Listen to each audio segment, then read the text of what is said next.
Okay, my obsession is growing stronger and stronger by the day. So last night, I researched Sally Rooney Catholicism, and something popped up that said C.S. Lewis and Sally Rooney. I'm sorry, what? So I clicked on it, naturally, read a little bit, didn't read the full thing because I'm like, I just need to take a minute. It was like 10 p.m. If you know me, I wake up very early. That is very late for me to be still on the internet, still absorbing all of that blue light. So I was like, okay, I need to be done. And then this morning, I was starting to tell Cassie about it, and I paused because it's even crazier than I thought. Normal people, conversations with friends, and beautiful world, where are you? Let's talk about it. It's like a sixth sense. Audrey surprised me with this book. And you hate Sally Rooney, what the freak? This is what I love about reading. It opens up this entire world. Beyond it is another dimension. One of the main characters is contemplating Catholicism. Whoa, the meaning of the world. No Sally Rooney book has ever gotten below a 4-star for me. Welcome to my newest obsession. The divine intervention in my life. Once you allow yourself to see things as they are and you just give weight to everything, you allow that your life to be serious. It's gnarly. Also, the more you read history, the more you read current day. Like I don't know, everything just becomes so bizarre and so like Twilight feeling. Like the Twilight Zone, I mean, not Twilight as in vampires. Say it. Vampire. When I was starting to explain to Cassie, because she said, what is this video that you're doing about Sally Rooney? Like, what in the world are you doing?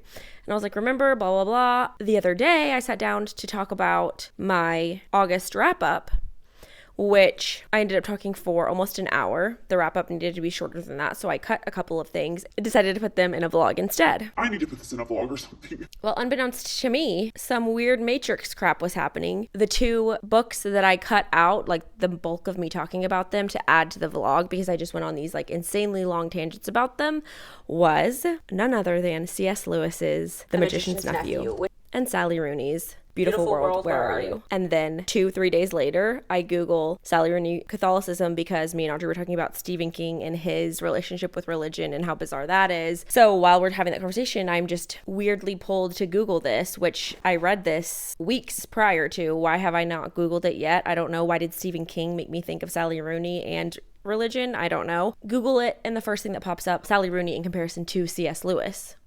That is bizarre. Like, who's comparing Sally Rooney to C.S. Lewis? So then I'm reading it, thinking about the video that I had already filmed where I am talking about Sally Rooney and C.S. Lewis. And those are the only 2 books, the only 2 authors that I talked about. What? That's so freaking random and like perfect. And I wasn't consciously associating the 2 at all.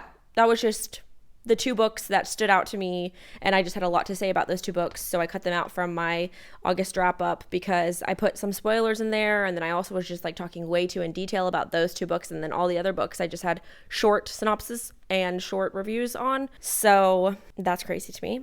Anyways, needless to say, I am in it for this red string phenomenon. Let's talk about the mail. Can we talk about the mail, please, Mac? I'm dying to talk about the mail with you all day, okay? And I can't wait to finish reading that article. I'll link the article in the description if you are also curious and interested. But this is what I love about reading. You just find, it opens up this entire world that didn't exist to you before. It's like a sixth sense, literally. You are able to see things. You have like an extra added dimension. You unlock this door with the key of imagination. Beyond it is another dimension. You've just crossed over into the Twilight Zone. In the past, where I would just see it as like a surface level thing, it now carries so much, holds so much, is such a deep thing in my life. Weird. It started happening with the Kennedy siblings. Like, there are Kennedy sightings literally every day, all day, in the most random places. If you've listened to the Kennedy siblings, we call it Kennedy glasses, because once you put, they're like rose colored glasses, but they're Kennedy glasses. Once you put Kennedy glasses on, you just start seeing them and their influence and what they contributed, what they did everywhere. Last night I was reading Death at Morning House, and it said something about Craig House, which this is a fiction, a YA fic book. And I read Craig House and I'm like, that's a legit thing, because I covered it in the Kennedy siblings. Rosemary, the Kennedy that got a lobotomy when she was in her 20s, lived at Craig House for almost a decade, maybe just shy of a decade. Marilyn Monroe also lived there. Zelda Fitzgerald lived there. So I read the word Craig House in a fiction book and I immediately know, A, this is not a fiction place. This is legit. B, I know what it is. You don't have to, like, I can put it in context to, all that I know about it, who all visited there. It just immediately, that sentence becomes so weighty and heavy and carries so much more meaning. So it's just like the more you read and the more you read about history, I think specifically, or humanity, people, the deeper of an experience you have in real life, in reality. Like, you carry that history obviously with you. It doesn't have to be nonfiction, although it obviously happens a lot more with nonfiction, but it just shows up everywhere. That's just an example of a Kennedy sighting, but I'm telling you, it happens everywhere. Also, tons of JFK references in many, many, many, if not almost all Stephen King books, which is also wild. So I just love and could geek out over that kind of crap all day, every day. And it's just one of the reasons I love books. But anyways, now I'm completely convinced that God is telling me, go for it, read the Sally Rooney and put it in context. Put your own, obviously, like, perspective on it. Wear your own glasses while reading it. It's kind of like seeing through all the smoke and mirrors, or eating the fish, spitting out the bones. It's not what goes in you that defiles you, it's what comes out of you. So go ahead and read Sally Rooney and compare it to C.S. Lewis. It's just a wild time. Also, Audrey was like, is it weird that I want to pray for Stephen King? And I'm like, no, is it weird that I literally thought about praying for Sally Rooney? Because these people are contemplating these things, and I love it. I love to see it. Welcome to my newest obsession. I'm still confused about my morals and what. Oh my lord. So, because I'm like, I want to rewatch Normal People. Like, I've seen it already. But then I was like, Fleabag, like, I would never watch that now. But, like, it really is a fascinating examination. And, like, all of Sally Rooney, so I just read 3 Sally Rooney books this month. You know? And they're all, like, definitely questionable. Like, well, not even questionable. They have terrible morals. The people, they're very in their heads. They're very self-absorbed and, like, think that they're so damaged. Yeah, this is great.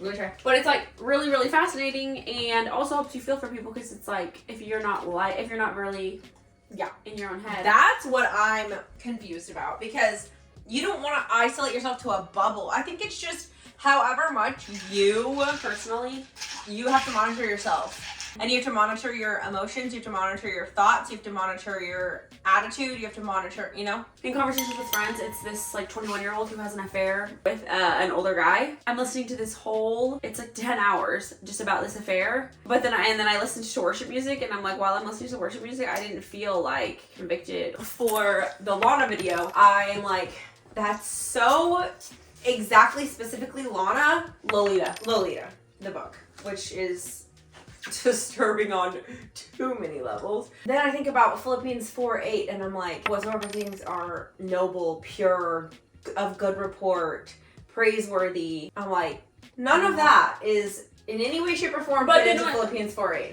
Yes and no, because you're not romanticizing it, and it's not like feeding some sort of sin inside of you. Yeah. It's not technically sin, I don't think. Because I don't think it's the sin either. You couldn't, like, read biographies about, like, Peter Lawford, no, Monroe, the Kennedys. But what we're focusing on, like, the stories that we're telling, we're not just gossiping and saying how horrible they were and how disgusting this is. Mm-mm. So it's like, what comes out of us is like, these were the amazing qualities. This is where you have empathy. I mean, truly, like with our podcast, we are actually learning and becoming more of a complex, more understanding person. Yeah, more well-rounded. Yeah. And you can feel yourself getting caught up in stuff. Yeah. Like, you can know that and monitor yourself. Oh, because so Sally Rooney also has a lot of, like, moral questions, and, like, the whole time in Beautiful World, Where Are You?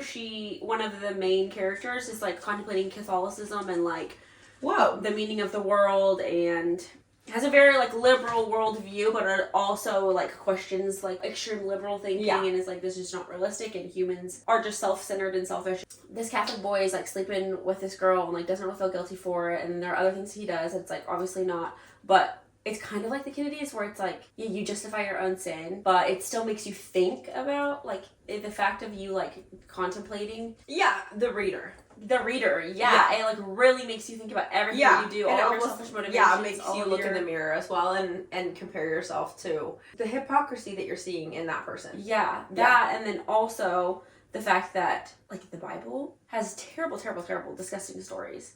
And, like, some of it I still don't even understand, because I'm like, why is this in here? And it doesn't even say it's bad, and it's like, seems illegal. Yeah. Like, inappropriate, illegal, like, bad.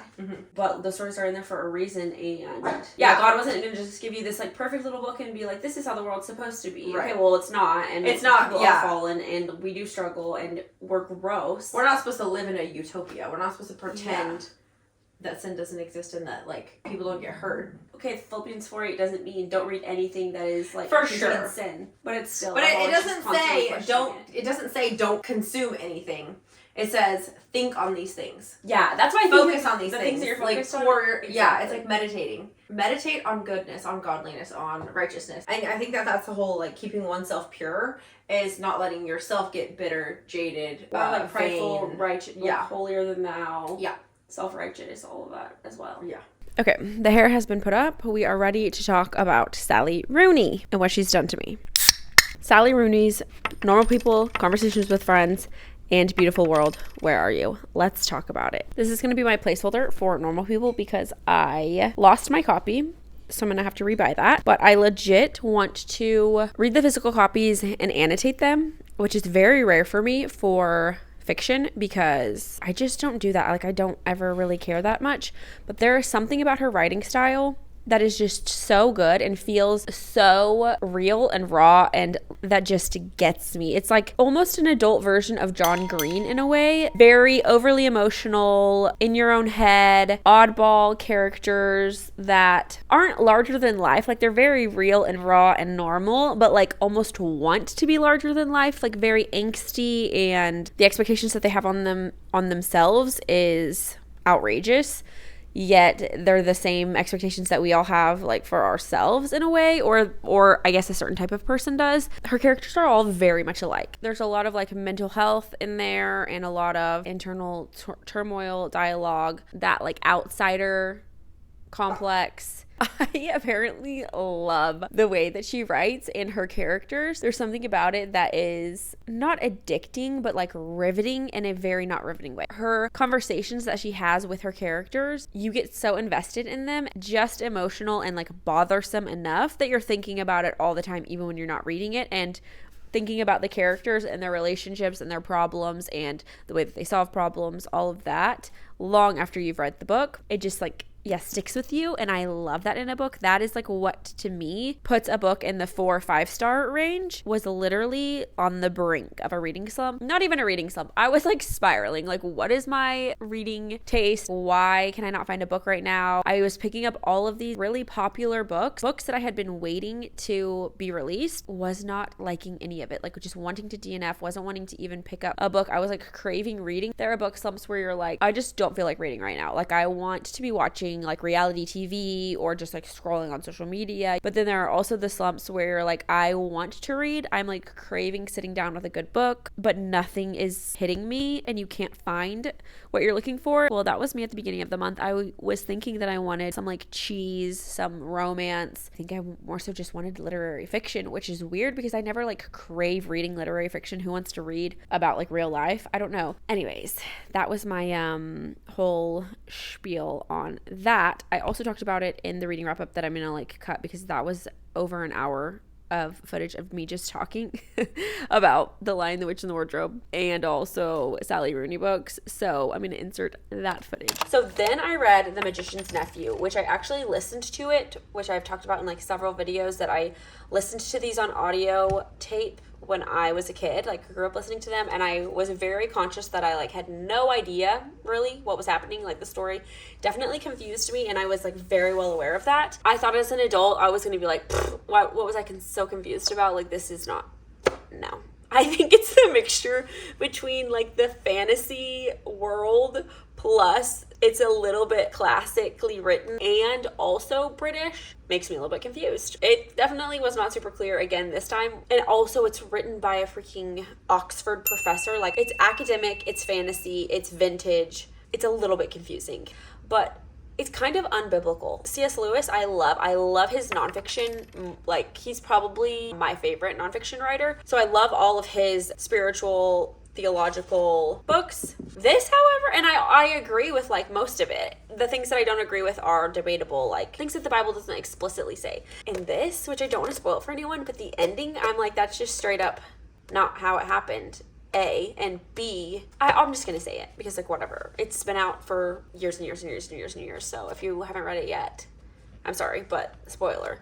The White Witch, which she's not called the White Witch in this, she's called something else. But Jadis, yeah, she's a sorceress, Jadis. But like she's essentially what becomes the White Witch, or what is the White Witch in The Lion, the Witch, and the Wardrobe. And she's supposed to be Satan. And then the lion is obviously supposed to be Jesus. The prince and the princesses are like the humans, like mankind, are the children in The Lion, the Witch, and the Wardrobe. And in this book, it's Diggory and his friend Polly.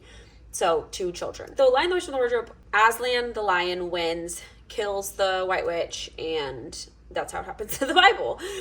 In this, the White Witch, I'm pretty sure she like runs away. I guess thinking about it now, like this isn't the end of the world technically. And in The Lion, the Witch, and the Wardrobe, it seems more so like the depiction of Revelation. And this, I guess it's not. Maybe this is just over my head and I'm not understanding like theologically what this is talking about. But anyways, Diggory's uncle is essentially not a Christian and kind of a follower of Satan, the sorceress. She is like banished basically. The uncle, which is a follower of hers, sees the lion, sees Aslan, sees him, realizes his wrong, but also doesn't decide to follow Aslan and be converted to Christianity or to the lion's. He's not a follower of the lion, but the lion just puts him to sleep and says that he's going to sleep for forever. That obviously isn't biblical. Should I be saying all of this? I don't know. Like, do people care? I just thought it was interesting as an adult. That was like the biggest change for me, was I understood more so the parallels drawn between the Bible and this fantasy. I said maybe it could have been if Adam had not eaten the apple, an alternate reality of like what would have happened. So there are like people who go to hell essentially, like with the White Witch, that are followers of her. Then there are people that are on the side of the lion, Jesus, who gets to live in like this new earth and it's heaven. And then there's a group of people that are just put to sleep and like don't go anywhere, but they're not in like a purgatory or anything. So I don't know. That was just like weird to me that he would put that in there, especially for a children's book, because it's like, it would be an interesting like fantasy if it's for adults that can kind of think through that. But if you're a kid and you just like think, okay, well, that's what the Bible says, I just don't see that. Anyways, I don't know. Diggory resists the White Witch and doesn't take the apple. Oh, that's why. Because at the end of the book, yes, so they go on this like whole journey that's like basically all fantasy, not as extreme parallels with the Bible, just kind of like good versus evil. And then at the end is where all of the like biblical stuff like really comes up. That's where she offers him an apple to eat, because I need to put this in a vlog or something. Okay, anyways, because I'm giving spoilers. Okay, this is going to contain spoilers, but if you don't care and if you think that this is interesting, keep watching. The White Witch, which is not the White Witch, which is sorceress Jadis, the devil, essentially. She offers him an apple because she's like, if you eat this fruit, your mother will be saved, because his mom is sick in the real world and he's like in this fantasy world at the moment. But she's basically convincing him, Adam, which is Diggory, to eat the apple. He resists and he says no. So then it's like kind of giving an alternate ending to the Bible, possibly. It's really interesting, and I'm sure C.S. Lewis knows what he's freaking doing. It's just, like I said, a bit confusing and definitely above my understanding. But I want to read, possibly like me and my sisters, this would be so fun over like Christmas break, to read all of the books. Hold on, let me grab it. Like just sequentially back to back to back, kind of like binge them all in a week over winter break with Cassie and Audrey, so we can talk about it and then we can vlog the whole thing. It would definitely be like a spoiler vlog, like it would contain a lot of spoilers. Yeah, compare it to the Bible, to Tolkien's books as well, because that's such a like rival within itself. So let me know if you would like to see that. Anyways, Normal People. So this is the first Sally Rooney book that I read this month. I ended up reading 3. So Normal People I originally read in 2020 and I loved it. I wasn't reading books back then, so I don't have an actual rating for it. But then I did a reread this past month for a video coming up. However, I will say a lot of people do not like Sally Rooney's writing because she doesn't do like quotations. Like everything is just one long text. Nothing is separated. It all just flows into one. If that bothers spoilers to you, listen to it on audio because the person who narrates it is so good and kind of like switches her voice in between each character, so it like helps differentiate it better. If you're having trouble following along in a physical copy, listen to it. That being a reread and listening to it on audio, I still gave it a 4.5. So that means it's a really freaking good book. Me thinking about reading it a third time, like I obviously really enjoyed it. It also is one of those ones that just like sits with you and is kind of miserable. Like Sally Rooney, all of her books to me are just miserable, but they aren't the same type of miserable as If He Had Been With Me, like full just like regret. Like that is a miserable book. Also like Girl in Pieces, that's one that sits with me that's just like I am so sad and like devastated for these characters. I'm thinking about it all the time. I am like carrying this as like a responsibility to like help them. I am so distraught over it. It's in a little bit more of like a numb way, Sally Rooney's writing style. It's less in your face. The way that it's written makes it feel a little bit more like detached in a way, but it's still ish the same type of, I don't even know how to explain it, kind of like depression, anxiety, sadness, but also in like a confused, numb, realistic way where it's not full on grief, but it's kind of like you're grieving over your life just like a page at a freaking time. It's terrible because her characters are so awkward and so kind of socially inept, self-loathing, I guess. I was just like in the mood for that this month. I don't know. I think because it is a little bit of like a sad month for me. And also I think there's something about sad books that just like really penetrate, you know, like really get to you. Just such a weird feeling, but apparently I freaking love it. Then I read Conversations with Friends, which is Sally Rooney. These two had no idea really what they were about. I just knew I really liked normal people, so I would give it a go. So I did like the banter between the two main girls. They're best friends. They end up getting in a relationship, like friendship relationship with two older people, a couple. I don't know. It's just a weird dynamic between two really young, just going to college, figuring out who they are, figuring out the world, mixed with two middle-aged people that have kind of already like made their choices. They're already fully in their careers, married, also sort of like struggling with their own things. So it's interesting to see that compared to each other and then how they interact with each other. But it was also kind of like a brutal book because it's like not a ton of fun to read about their relationship and kind of like choosing self-destruction, but also being really ignorant and young and naive to the world. But this is probably my least favorite of hers just because the dynamic between like the older and the younger, it's just like it's very plausible and all very like literary fiction, her books. But I ended up giving this a 4 stars because it's like you're totally invested. You want to keep picking up the book and reading it. You want to know where it ends. So I really like the feeling that it gives in that sense. But not my favorite. But I mean, a 4 stars for not my favorite from this author, like it's still great. Then I read Beautiful World, Where Are You? This one, I can't decide if I like it more than normal people or not. It's like I don't, but I do, but I know what I do. This one's definitely longer. Normal People is super small, like Conversations with Friends. Those are pretty fast reads. 300. Okay, so 50 more pages, but I don't know why it feels long. I loved the characters. I loved the childhood best friend aspect of it. So there's basically 4 main characters, 2 like super main characters, and then their partners. So they're like all in this friend group together, and it's a dissection of the complexities of female friendship while you're going through your 20s and figuring out yourself, figuring out what you want out of life, and then what you thought you always wanted out of life, and then changing your expectations for what your life will be or is. Sally Rooney does a really good portrayal of, I don't want to say growing up, the different seasons of life, memories, and looking back. I wouldn't exactly say it's regret. It's not full on, I wish I was a different person. It's just kind of like very introspective. This is reality, and like, what do I think about that? Or where do I want to go from here? And then I really, really, really liked the dialogue. Alice, one of the main characters, she's thinking about Catholicism because one of their best friends is Catholic, and she's she's like just constantly like thinking about his decisions, dissecting his relationship with God, dissecting religion in and of itself, the lack of religion or morals, who's to say where the line is, debating through email with her best friend what is vain and what is wrong and what is righteous and what is morality, what's even realistic, because it just seems like we just repeat over and over again, like people just care about love and pleasure. Will we ever break out of that as humans? And the current culture where there's like cancel culture and everyone wants to be involved in some sort of like social justice project and be a hero and an advocate and an ally, but then like what are we all really doing? Like, so I don't know, I just really liked this one, and I do think that I want to go back and annotate, and I gave that one a 4.25. What are you dying laughing about? I'm gonna go to the bathroom, and on the way I was like, God, they're gonna see me. So you're crawling up the freaking army crawled? I crawled up the stairs. No way, you can see all the way up there. I think so. But then whenever I was coming back down, You forgot and then you just ducked? No, I tried, but crawling down the stairs is way harder. You're a freak, dude.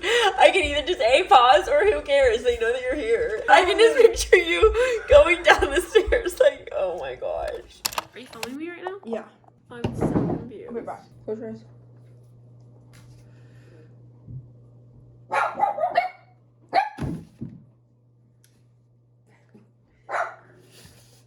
I literally thought 10 times about ordering it, and I was like, I just need to not. And you hate Sally Rooney. What the freak? I know nothing about this book. Should I even read the cover, or should I just jump into it? You should freaking jump into it. Dude, she's thick. She's huge, yeah. She's got a lot to say, apparently. She's got a lot to say. I mean, I'm gonna love every bit of it. I can't wait. And you just got me freaking into...